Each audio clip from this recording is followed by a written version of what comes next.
허락하신 하나님의 말씀은 이사야서 13장 9절로 22절까지 말씀입니다. 보라, 여호와의 날, 곧 잔혹히 분냄과 맹렬히 노하는 날이 이르러 땅을 황폐하게 하며 그 중에서 죄인들을 멸하리니 하늘의 별들과 별 무리가 그 빛을 내지 아니하며 해가 돋아도 어두우며 달이 그 빛을 비추지 아니할 것이로다. 내가 세상의 악과 악인의 죄를 벌하며 교만한 자의 오만을 끊으며 강포한 자의 거만을 낮출 것이며 내가 사람을 승금보다 희소하게 하며 인생을 오빌의 금보다 희귀하게 하리로다. 그러므로 나 만군의 여호와가 분하여 맹렬히 노하는 날에 하늘을 진동시키며 땅을 흔들어 그 자리에서 떠나게 하리니 그들이 쫓긴 노루나 모으는 자 없는 양같이 각기 자기 동족에게로 돌아가며 각기 본향으로 도망할 것이나 만나는 자마다 창에 찔리겠고 잡히는 자마다 칼에 엎드려지겠고 그들의 어린아이들은 그들의 목전에서 메어침을 당하겠고 그들의 집은 노략을 당하겠고 그들의 아내는 욕을 당하리라. 보라, 은을 돌아보지 아니하며 금을 기뻐하지 아니하는 메대 사람을 내가 충동하여 그들을 치게 하리니 메대 사람이 활로 청년을 쏘아 죽이며 태의 열매를 긍휼히 여기지 아니하며 아이를 애석하게 보지 아니하리라. 열국의 영광이요 갈대아 사람의 자랑하는 놀이개가 된 바벨론이 하나님께 멸망당한 소돔과 고모라 같이 되리니 그곳에 거주할 자가 없겠고 거처할 사람이 대대로 없을 것이며 아라비아 사람도 거기에 장막을 치지 아니하며 목자들도 그곳에 그들의 양떼를 쉬게 하지 아니할 것이요 오직 들 짐승들이 거기에 엎드리고 부르짖는 짐승이 그들의 가옥에 가득하며 타조가 거기에 깃들이며 들량이 거기에서 뛸 것이요 그들의 궁성에는 승냥이가 부르짖을 것이요 화려하던 궁전에는 들깨가 울 것이라. 그때가 가까우며 그의 날이 오래지 아니하리라. 이사야서 13장은 바벨론의 멸망에 대한 예언의 말씀입니다.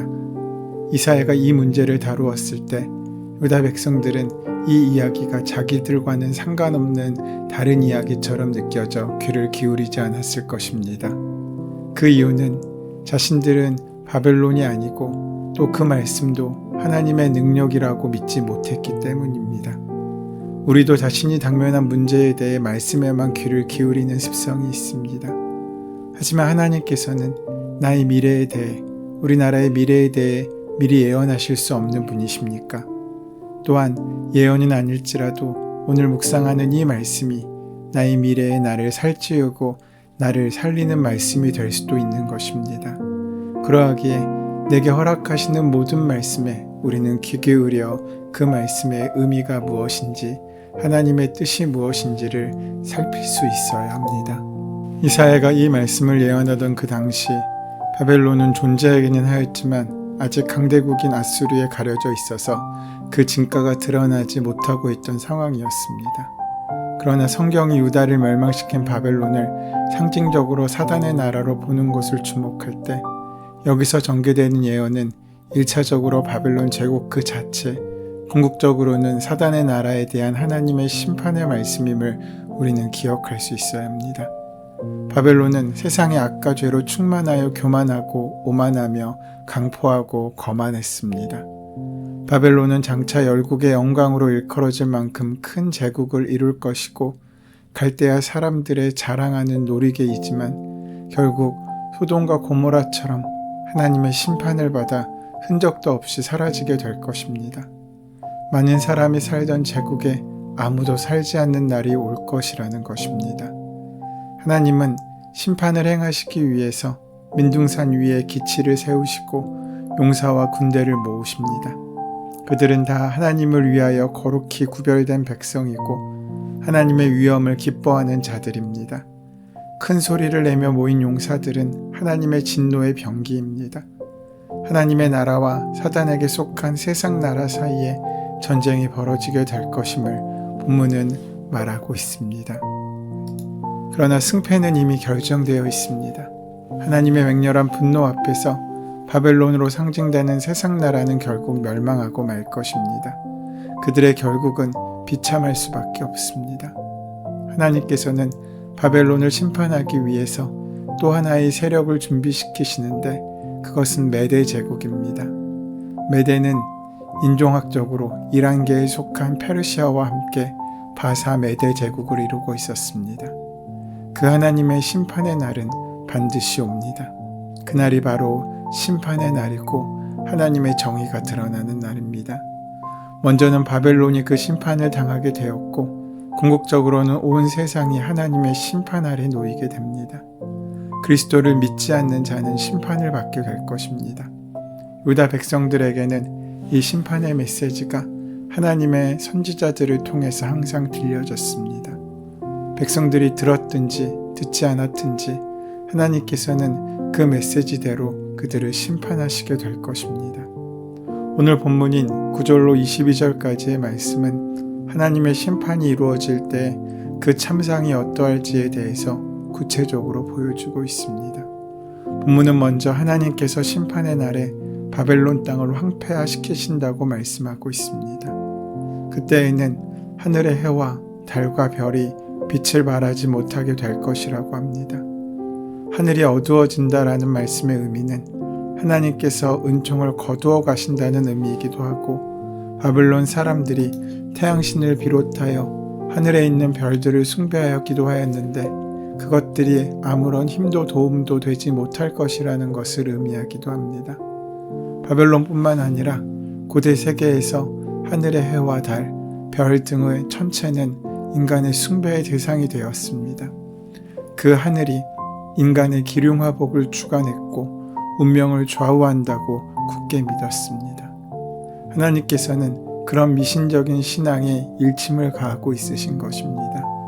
그래서 바벨론 사람들이 순금보다 더 희소하게 될 것이고 오빌의 금보다 희귀하게 될 것이라고 말씀하십니다. 오빌은 지금 그 정확한 위치가 어디인지는 알 수 없지만 당시에 유명한 금산지였습니다. 그러나 아무리 금산지라고 할지라도 금을 가치가 있는 금속으로 여기는 것은 그 불변성과 희소성 때문입니다.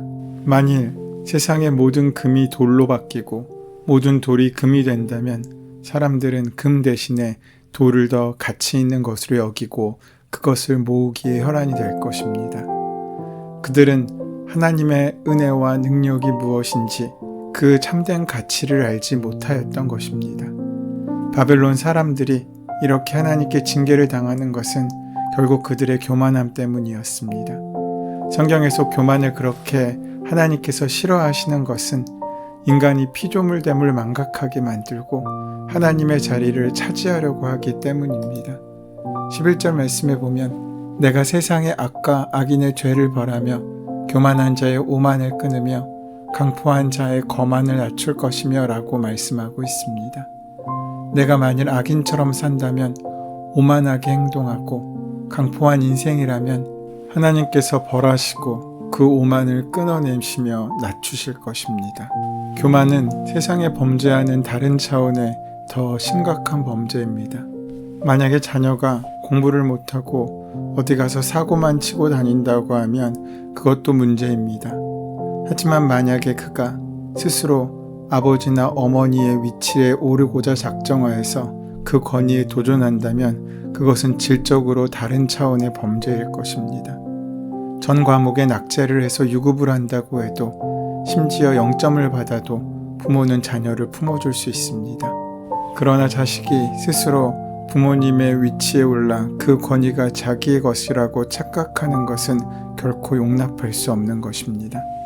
하나님께서 우리가 교만한 것을 가만두지 않으시고 교정하시고자 하시는 이유가 바로 여기에 있습니다. 부모가 볼 때 자녀들이 뻔히 잘못 나가는데 바보처럼 그냥 가만히 있는 것은 결코 온유한 부모라 할 수 없습니다. 필요하다면 하나님의 뜻을 따라 거룩한 분노를 가지고 이뤄낼 줄도 알아야 합니다. 온유함이란 하나님의 말씀에 철저히 순종하는 일입니다. 온유한 사람은 항상 말씀에 아멘하고 순종합니다. 하나님뿐만 아니라 사람도 온유한 사람에게 더 많은 일을 맡기게 되고 결국 온유한 사람이 땅을 기업으로 얻는 축복을 받게 되지 않습니까? 오늘 바벨론을 향한 예언의 말씀이 우리에게는 또 다른 면에서 나 자신에게 주시는 경고가 될 수 있습니다. 만약 우리가 악인들에게 당하고 억울하게 놀려 지내는 처지라면 그때 오히려 그들을 철저하게 심판하시겠다는 하나님이 계시기에 나에게는 위로와 용기를 얻게 될 것입니다. 우리는 지금 어느 편에 서 있습니까? 오늘 본문은 바벨론 사람들뿐만 아니라 거기 살았던 외국인들도 그 심판에서 제외되지 않음에 대해서 말씀하고 있습니다. 바벨론은 제국의 전성기에 세계 곳곳에서 몰려온 사람들로 큰 상권을 형성했습니다. 마치 지금 미국으로 전 세계 사람들이 몰려드는 것과 같습니다. 하지만 제국이 몰락하고 멸망 직전이 되자 혼비백산하여 도망가는 모습을 그리고 있습니다. 그 모습이 겁에 질린 노루가 도망하는 것과 같고 목자가 모아줘야 하는 양들이 모이지 못하고 우왕좌왕하는 것과 같다고 합니다. 또한 심판의 날에 죽임을 당하는 사람들이 장정들뿐만 아니라 여인들과 아이들까지 죽임을 당하고 수치를 당하게 될 것이라고 말씀합니다. 특히 어린아이들이 매어침을 당하는 고통을 겪는 것은 유다와 예루살렘이 함락당할 때에 일어날 일입니다. 바벨론은 자신들이 행했던 그대로 당하게 될 것입니다. 오늘 본문 17절에서 22절은 그 바벨론이 멸망당한 이후에 얼마나 황폐하게 될 것인지에 대해서 말씀해 줍니다. 바벨론은 갈대아 사람들의 놀이개와 하나님께 멸망당한 소돔과 고모라와 같이 된다고 합니다. 바벨론이 멸망한 이후 흔적도 없이 사라진 처참한 모습에 대해서 기록하고 있는 것입니다. 소돔과 고모라는 자기의 지은 죄로 말미암아 멸망당한 대표적인 도시입니다. 그 도시가 망하게 된 것은 결코 그들의 국력이 약해지거나 군사력이 약해졌기 때문이 아닙니다. 그들의 죄가 관영하여 하나님께서 결코 두고 볼 수 없을 지경에 이르렀기 때문입니다. 마찬가지로 바벨론이 멸망하는 것은 군사력이 약해졌기 때문이거나 경제적으로 못 살게 되었기 때문이 아니라 하나님께 죄를 지었기 때문이라고 말씀하고 있습니다. 바벨론의 침략자인 메대 사람들은 은금을 탈취하러 온 사람들이 아닙니다. 하나님은 그들을 충동시키셔서 잔인하게 사람들을 죽입니다. 이제 아무도 거주할 수 없는 소돔과 고모라처럼 그들도 멸망당하게 됩니다.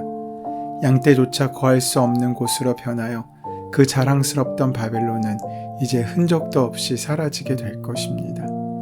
20절 말씀에 그곳에 거주할 자도 없고 거처할 사람도 없으며 장막을 치지 않으며 그들의 양떼도 쉬게 하지 아니할 것이라고 말씀하고 있습니다. 아라비아 사람들은 일정한 거주지가 없이 떠도는 유랑민족으로 목축과 수렵에 능하였습니다. 그들은 아무 데서나 천막을 치고 거주하였습니다. 그런데 그런 그들마저도 그곳에 장막치기를 거부한다는 말은 바벨론 땅이 사람이 죽어할 만한 곳이 아니라 잠시 유숙하는 곳으로도 사용되지 못할 만큼 철저하게 황폐해질 것임을 나타내고 있는 것입니다. 바벨론의 가장 번성했던 시기는 느부갓네살 2세 때입니다. 그 당시에 남아있던 유적 중 마차가 양쪽으로 다닐 수 있을 만큼의 넓은 성벽을 가진 바벨론 성과 30층 높이의 공중정원, 또 성경의 바벨탑을 보는 것 같은 이방신을 섬기던 지구라트 등 바벨론이 얼마나 강성하고 화려한 문화를 가진 나라였는지 그 많은 증거를 찾아볼 수 있습니다. 그런데 불과 한 세기가 지나기도 전에 그들은 하나님께 심판받아 아무것도 찾아볼 수 없는 비참한 멸망의 자리에 이르게 됩니다. 오늘 본문에서 하나님께서는 그 당시까지는 지극히 작은 나라에 불과했던 바벨론의 이야기를 유다 자손에게 들려주심으로 세계의 역사도 한 나라의 역사도 개인의 인생사도 하나님께서 주관하고 있으신 것임을 보여주고 있으십니다. 우리 인생도 마찬가지입니다. 눈에 보이는 것을 의지하며 살아가는 자가 아니라 하나님의 함께 하심을 기억하며 하나님의 이끄심에 순종하며 하나님의 역사를 이루어가는 귀하고 복된 삶을 살아가는 우리가 되기를 소원하고 축원합니다. 은혜의 주님, 우리가 스스로 교만하지 않게 하시고 언제나 우리 삶의 중심을 하나님께 내어드리게 하여 주시옵소서. 매일매일 하나님을 믿는 일과 하나님을 아는 일에 순종하게 하여 주시옵고 애쓰며 살아갈 수 있도록 인도하시고 함께하여 주시옵소서. 예수님의 이름으로 기도드립니다. 아멘. 이제 오늘 이 아침 우리에게 허락하신 오늘 본문의 말씀이 지금 나에게 말씀하고자 원하시는 하나님의 말씀으로 만나지고 들려지기 위하여 본문의 말씀을 깊이 묵상하시고 함께 기도하는 시간 가지도록 하겠습니다. 함께 기도합니다.